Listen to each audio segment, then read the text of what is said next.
Thank you so much, thank you. Please put your hands together for...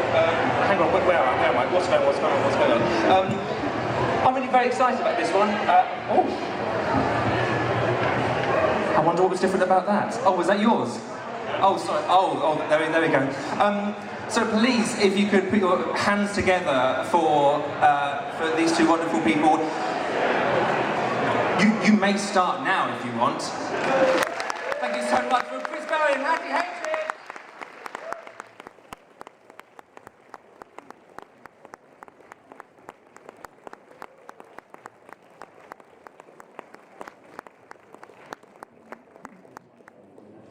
Thank you so much.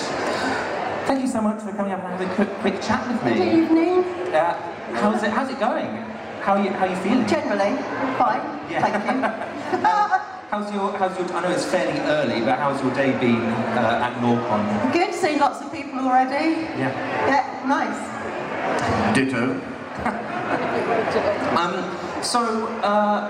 Very quickly, I just want to kind of jump in and kind of say, so you guys started off as being, I say started off, you still are, but kind of comedians, people of kind of entertainment interests. Did your paths ever cross before where Dwarf is? No, not with Chris. It didn't. No. I knew Norman before from the comedy circuit, and then after I did Parallel Universe, I actually went to the Montreal Comedy Festival with Craig and Danny, because Craig was booked there, and he took Danny as his mate to go out on the town. So yeah, and Robert, I kind of vaguely knew from the circuit, but it wasn't. I didn't know them, but that's why I got in it or anything like that. I just knew them vaguely.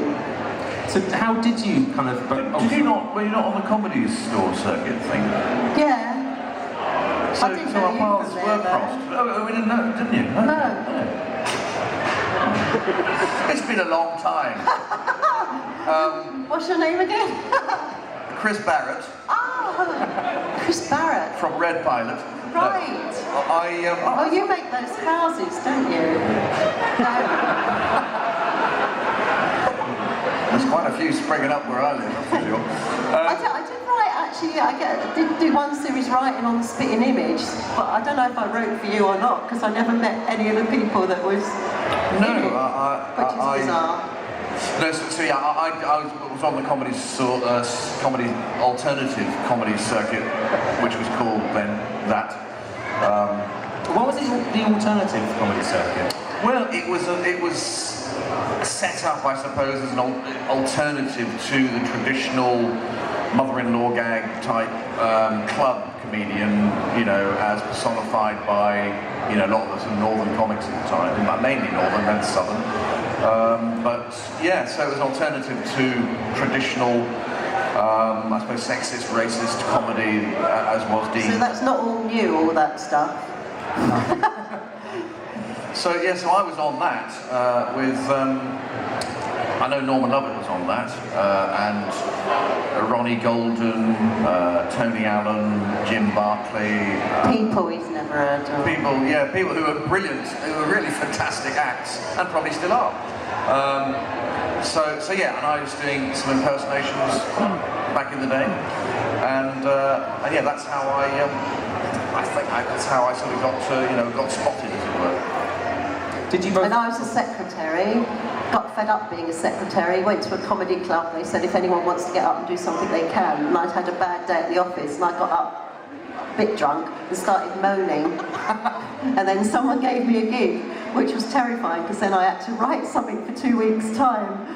So it kicked off really quick. That was like 1987, and then 88, they saw me doing Friday Night Live and put me on Red Dwarf. So yeah, none of us were proper actors. We were all like dossing about, not knowing what we were doing, really.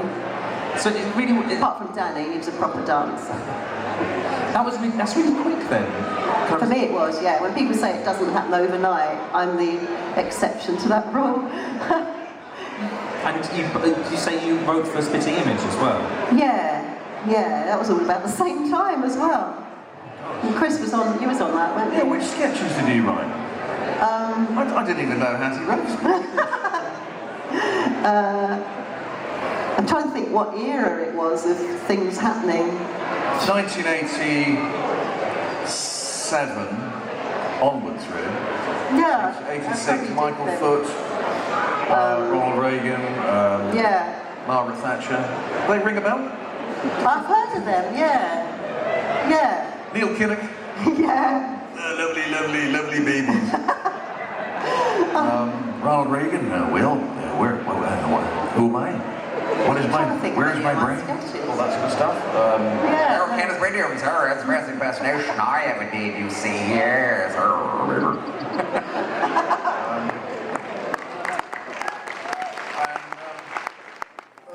David Coleman, did you do the one with the head exploding? 1-0. No, it's come out again. All that. Yeah. You don't do any impressions at all? No, just Holly. Which is not even an impression, it's a bit like me, really. Hard to tell where one ends, the other one starts. So I think everyone can do at least one impression.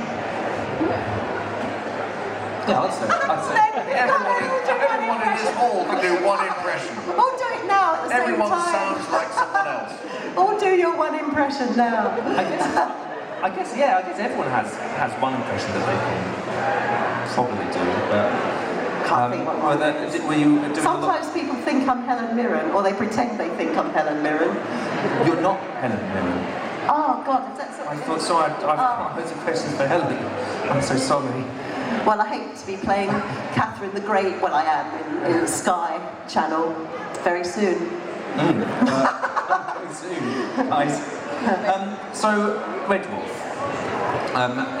and kind of, I say still going strong. We've had the two kind of big Dave series that came out a couple of years ago now. I'm sure that once I pass over the microphone to... Yes, we had... No, 10, 11, 12, 3 series. Oh, sorry. We had Back to Earth. Was it in 3 series? Oh no, you're right, because they... Yeah. Okay. Back to Earth in 09, Series 10 in 2012, Series 11 and 12 in 2015/16. So, and I think we're just about to grind to a start on something else, which is more Red Dwarf product. And of course we do a little thing to advertise a well-known organisation. Have you guys all seen that advert as well? Good. I was so happy. I was so happy to see that. I was banned from the AA because my car broke down so much. So I don't know if I'd have done it or not. You were banned from the AA? Oh, yeah. I had a 1969 Wolsey which broke down every time I got into it. And so they asked me to leave.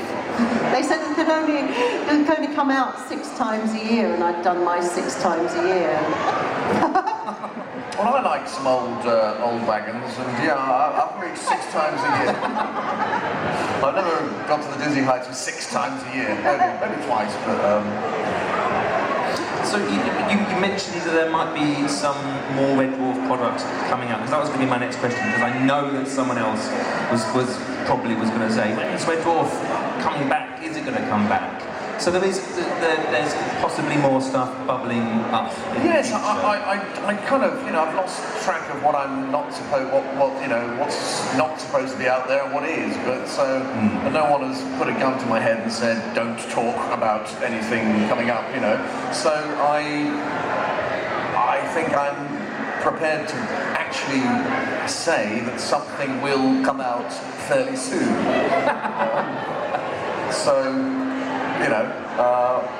I would imagine that before the end of this year, I will have to don the H. So let's just leave it there. I think we all, after seeing the series that have kind of more recently come out, I think everyone kind of knew that there would be more coming out. It was wonderful. I had the privilege of coming over to Plunge and watching one of the stories,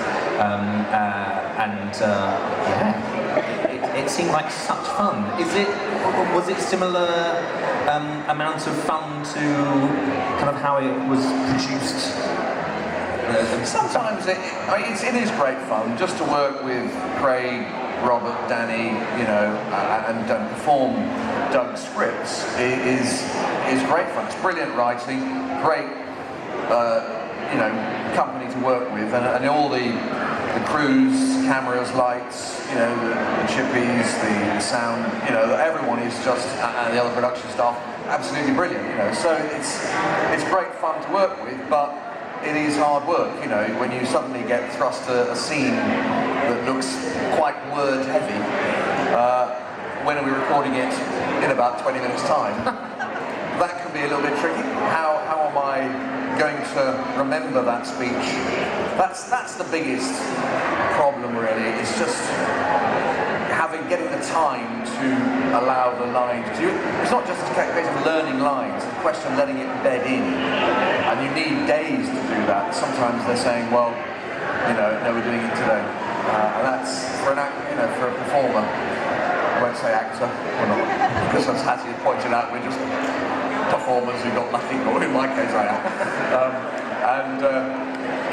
Sometimes you really want a lot of time to get it right, and they just say, well, we're going to record it today anyway, so just let's do it.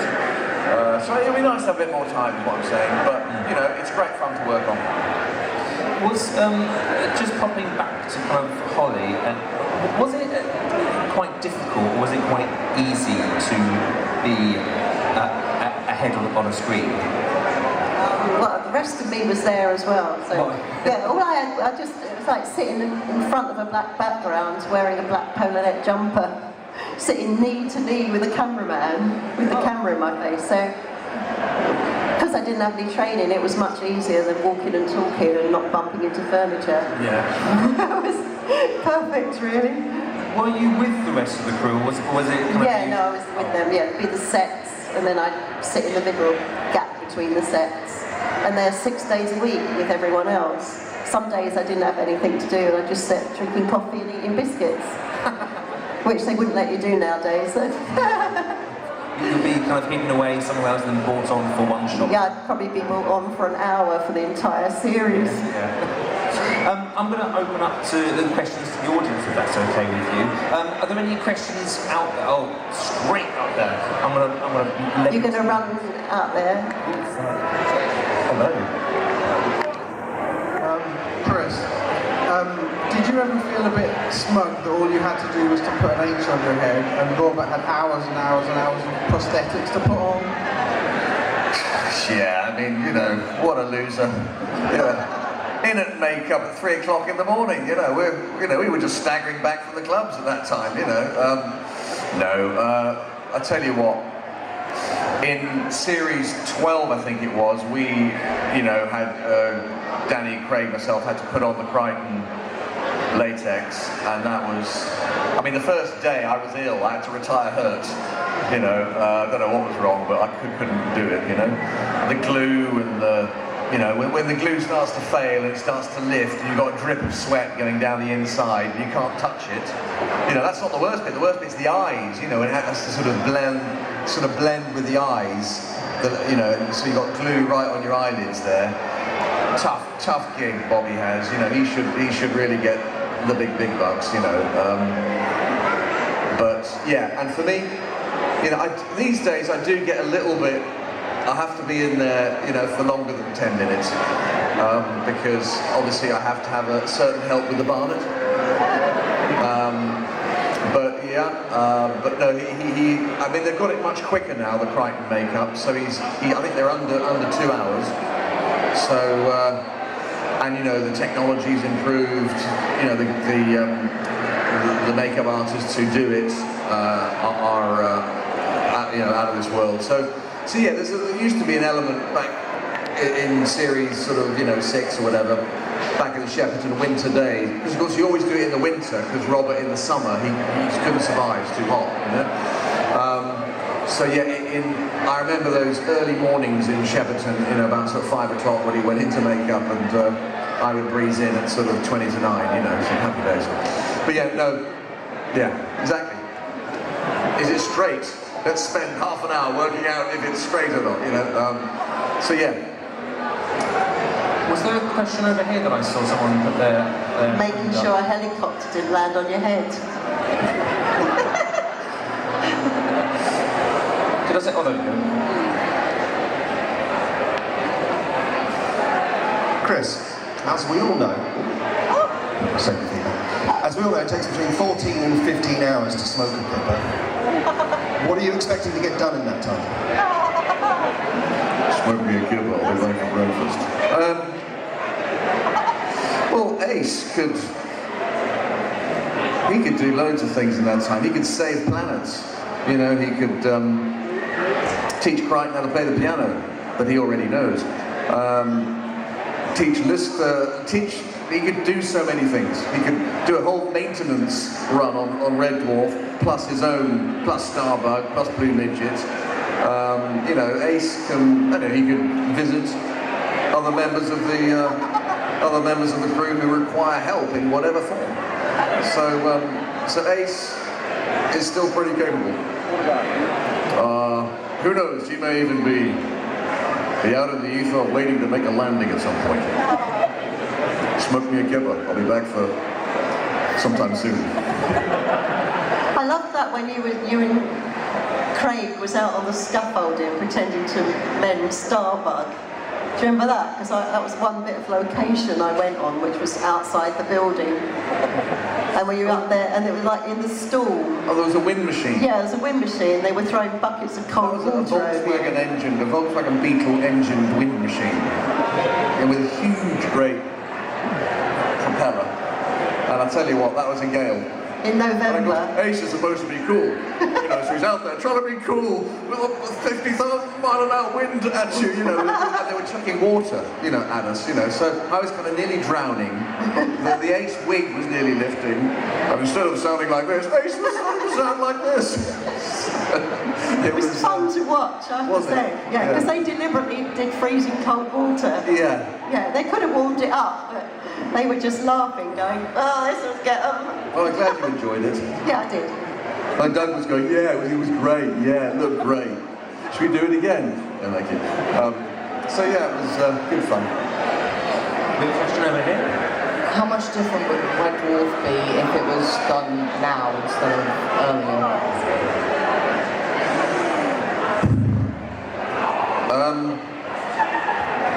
Well, I'm immediately thinking of the age of the cast.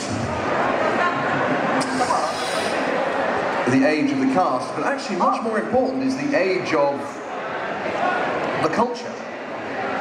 I don't know. I don't think it would be that much different, actually, in terms of...